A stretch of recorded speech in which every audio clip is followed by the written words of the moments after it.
Comments.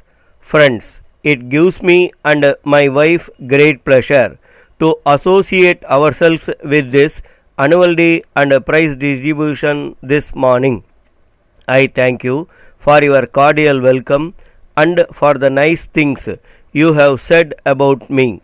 I have always regarded myself as humble worker in the vast army of men and women who took part in the great national struggle for independence under the leadership of Mahatma Gandhi. My contribution has been made possible because of the cooperation and goodwill. My present job as the head of the state of Tamil Nadu will, I am sure, give me opportunities of service to the citizens of the state.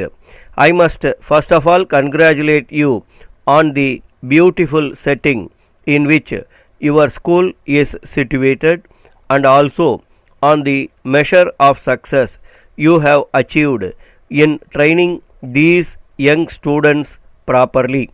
It is no wonder, therefore, that your school has been attracting successive governors to pay visits to it.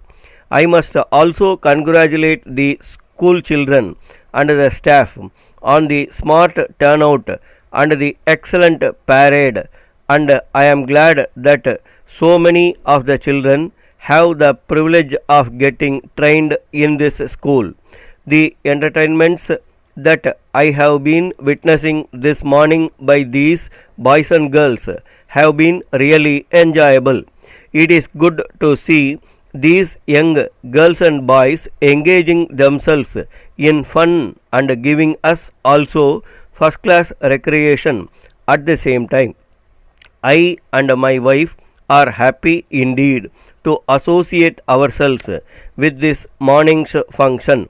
The report of your activities for the past year read by the principal makes an interesting reading. I am very happy to find that the peoples live in separate cottages and that they are not given any servants to assist in their work. This provides an excellent opportunity for the children to learn to work themselves at home and to stand on their own legs. The practical experience which they get in running these homes will stand them in good stead in their future career. The principal has also referred to the dignity of labor.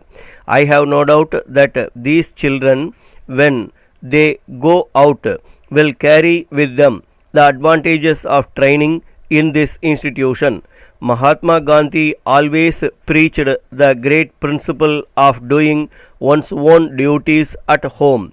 This practice will certainly bring in self-confidence. Thus, the idea of social service is deeply rooted in the people at a very young age.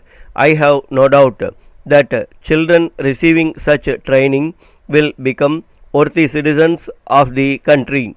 I commend this example to every institution which is engaged in training children. As the principal has rightly put it, it is this sort of work that develops a sense of responsibility, and I am very glad that you are training your students in the right way. Another point which has attracted me to your school is your system of having a class library for each class. The students of the class will no doubt take special care of the books in the library and make use of them for their general education. It is noteworthy that you have a number of outdoor activities. It is good that your students learn also several arts and crafts in addition to the usual school curriculum. The maintenance of flower and vegetable gardens by the children is another item of work which has drawn my attention. The purpose of education is to train children to obtain knowledge for everyday life, to mold their character and also to fit them in some profession in later years. Madras 9, 27th September 1970. To the President, the Prosperous Bank of India Limited, Staff Union, Madras 21. Dear Sir, I am in receipt of your letter dated 22nd August 1970, which was placed before the directors. I have directed by them to reply to it as follows. The directors thank you for your suggestions contained in paragraph 1 of your representation in regard to working hours.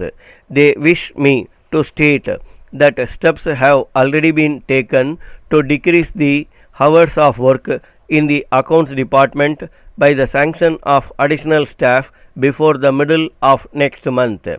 As you are aware, the directors were pleased to sanction 2 months' salary as bonus last year. It has not always been possible to allow the staff to enjoy the leave earned by them owing to conditions beyond their control.